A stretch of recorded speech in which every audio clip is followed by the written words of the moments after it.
Adam Latif, Djobo Boukari, Aziz Goma et 11 autres personnes interpellées dans le cadre des manifestations organisées par la coalition des 14 partis politiques C14 en 2018 ont été condamnées à 10 ans de réclusion criminelle.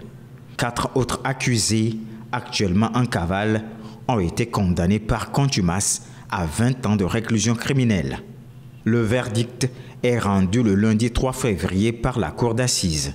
Ces opposants étaient accusés de complot contre la sûreté intérieure de l'État, groupement de malfaiteurs, troubles aggravés à l'ordre public et destruction volontaire.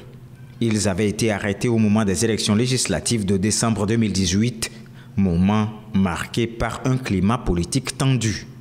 Selon le ministère public, un groupe d'opposants avait planifié des actions violentes afin d'empêcher les élections législatives de décembre 2018 et de déstabiliser les institutions de la République.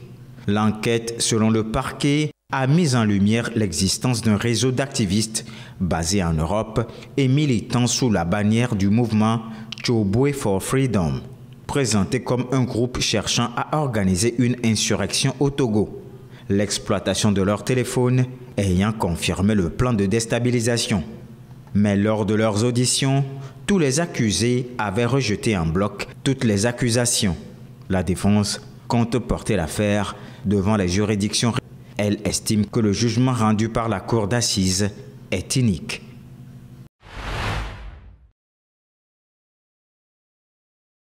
Les maladies tropicales négligées, MTN, constituent un réel problème de santé publique dans le monde, mais aussi au Togo.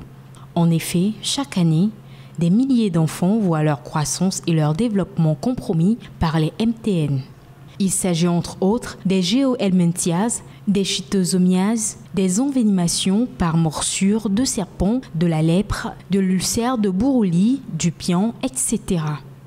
Des maladies relativement anciennes qui sévissent principalement dans les milieux à faible revenu et ayant des conséquences graves sur la population. Dans sa lutte contre les MTN, le Togo a éliminé la transmission du ver de Guinée en 2011, éradiqué la filariose lymphatique en 2017 et la trypanosomiase humaine africaine ou maladie du sommeil en 2020, faisant de lui le premier pays au monde à avoir éliminé 4 maladies tropicales négligées. Le Togo compte éliminer 4 autres d'ici 2030. Il s'agit notamment de l'onchocercose, de la lèpre, du pian et de la schistosomiase. En effet, les maladies tropicales négligées MTN menacent plus d'1,7 milliard de personnes vivant dans les communautés les plus pauvres et les plus marginalisées du monde. Ces maladies invalident et défigurent des victimes, les privant non seulement de leur santé mais aussi de leur chance de rester à l'école, de gagner leur vie ou même d'être acceptées par leur famille ou leur communauté. Nombreuses d'entre elles sont traumatisées par des organismes qui dispersent des infections comme la mouche et ont des conséquences sanitaires, sociales et économiques dévastatrices. Pour atteindre ces objectifs, le gouvernement tient à intensifier ses actions en poursuivant la distribution massive de médicaments, en organisant des campagnes de sensibilisation et en instaurant des consultations mobiles pour un dépistage précoce. Notre marché commun doit se construire de manière pragmatique et solidaire. L'intégration économique ne va pas résoudre d'elle-même les problèmes structurels en Afrique, comme les inégalités économiques ou les disparités géographiques. Elle doit être un moteur d'économie et de prospérité partagée. C'est l'image que le président togolais Faure Sossimna Gnassingbé se fait du développement économique de l'Afrique. Participant aux travaux des dialogues sur la prospérité en Afrique à Accra, il a partagé la vision du Togo pour un marché commun solide et durable et pour une Afrique prospère. L'Afrique a besoin d'un marché commun plus résilient pour faire face aux crises mondiales et réduire la dépendance dans les secteurs stratégiques. Le marché africain dont parlait le président togolais doit être conçu comme un espace de résilience où la coopération régionale serve à renforcer les capacités locales et à protéger l'indépendance stratégique du continent. Et pour arriver à construire ce marché, l'on doit reconnaître d'abord les asymétries entre pays afin de proposer des solutions adaptées, puisque le chemin vers l'intégration ne se fera pas de la même façon pour les petites économies africaines que pour les grandes. Raison pour laquelle il faut penser à un modèle d'intégration flexible. Enfin, pour le Togo, l'idée même de marché commun restera théorique si les infrastructures adaptées n'existent pas. Selon M. Fornia Singbe, l'infrastructure, loin d'être un simple réseau de routes, de ports ou de lignes électriques, permettront plutôt aux échanges de se faire, puisque c'est elles qui relient les communautés. Le marché commun africain doit reposer sur les infrastructures car elles sont même la capacité à échanger, à produire et à prospérer.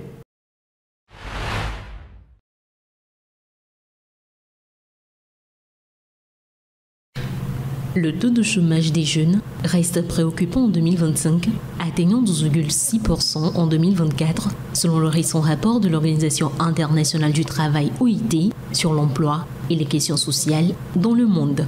Ce chiffre, bien plus élevé que celui des adultes, met en lumière une problématique persistante, notamment dans les pays à faible revenu, où un nombre important de jeunes ne poursuivent ni études ni formation.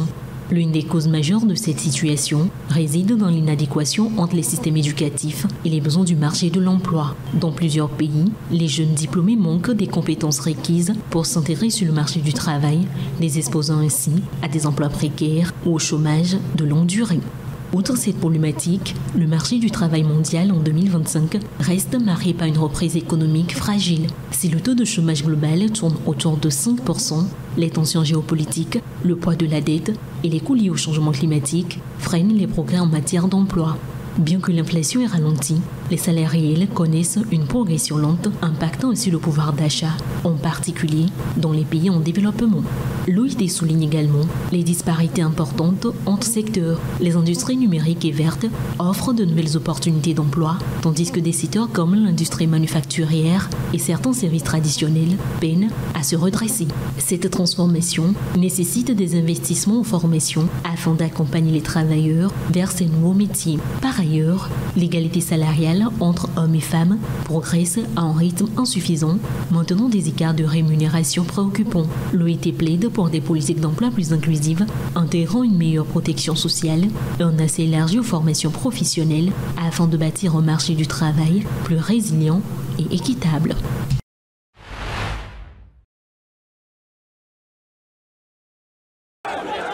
En Tunisie, un juge a prononcé de lourdes peines à l'encontre de personnalités politiques et d'au moins un journaliste de premier plan. Cette décision, critiquée par le syndicat des médias et les principaux partis d'opposition, est la dernière en date des mesures prises à l'encontre des détracteurs du président Kais Saied. Parmi les personnes condamnées mercredi figure Rached Ghannouchi, 83 ans, le chef de l'opposition le plus en vue du pays, qui est en prison depuis près de 2 ans. Monsieur Ghannouchi, cofondateur du mouvement islamiste Ennahda et ancien président de l'Assemblée tunisienne, a été condamné à une peine supplémentaire de 22 ans de prison pour atteinte à la sécurité de l'État. Il a boycotté la procédure engagée contre lui.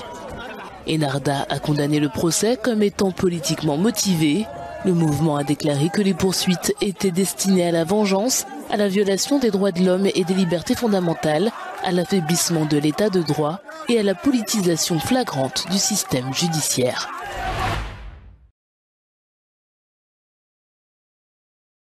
Décédé mardi à l'âge de 88 ans, l'Aga Khan IV sera enterré dimanche lors d'une cérémonie privée à Assouan, dans le sud de l'Égypte. Ses funérailles se tiendront samedi à Lisbonne, où il avait installé le siège mondial de sa communauté en 2015.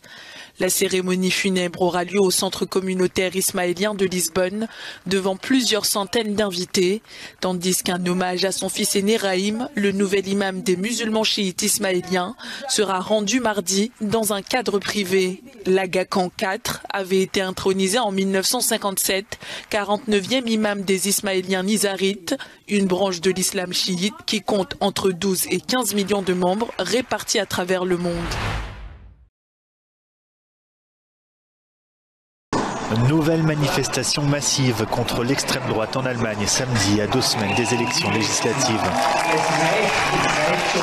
À Munich, près de 250 000 personnes sont descendues dans la rue selon la police, 320 000 selon les organisateurs. Les manifestants ont mis en garde contre toute collaboration entre les conservateurs de la CDU-CSU et le parti d'extrême droite AfD. Et ce, après une motion adoptée la semaine dernière au Bundestag par les 2 forces politiques visant à bloquer les étrangers sans papier à la frontière. Depuis, le chef de la CDU, Friedrich Merz, favori des sondages avec 30% des intentions de vote, a indiqué qu'il excluait toute collaboration avec l'AfD, crédité de 20% des voix.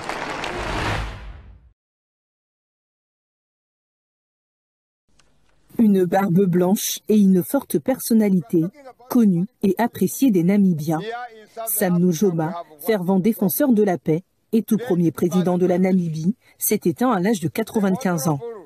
L'annonce de son décès a été faite par l'actuel président Nongolo Mbumba, qui a déclaré que sa mort est survenue samedi dans la soirée, après une longue hospitalisation. Sam Nujoma, que beaucoup appellent le père de la nation, était respecté dans son pays. Figure paternelle, il a conduit la Namibie à la démocratie et à la stabilité après une longue période de domination coloniale par l'Allemagne et une guerre d'indépendance contre l'Afrique du Sud. En tant que leader du mouvement indépendantiste, il a passé près de 30 ans en exil avant de rentrer au pays pour les élections parlementaires en 1989. Ce premier scrutin démocratique du pays a conduit à son élection en tant que président quelques mois plus tard, en 1990, alors que l'indépendance de la Namibie était confirmée.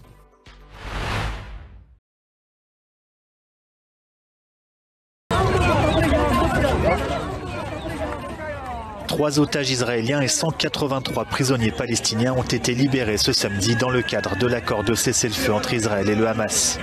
Les 3 otages israéliens, Eli Sharabi, Ohad Ben-Ami et Or Levi, sont apparus très marqués physiquement samedi matin lors d'une cérémonie de propagande orchestrée par le Hamas avant leur remise à la Croix-Rouge internationale. Le président israélien Isaac Herzog, le premier ministre Benjamin Netanyahou et le Forum des familles d'otages ont dénoncé des images qu'ils qualifient de choquantes. Berlin s'est également indigné de la mise en scène alors que l'un des 3 désormais ex-otages, Ohad Ben-Ami, est israélo-allemand. À la mi-journée, les prisonniers palestiniens ont à leur tour été relâchés. 7 d'entre eux ont dû être hospitalisés. Le Hamas a condamné leurs conditions de détention.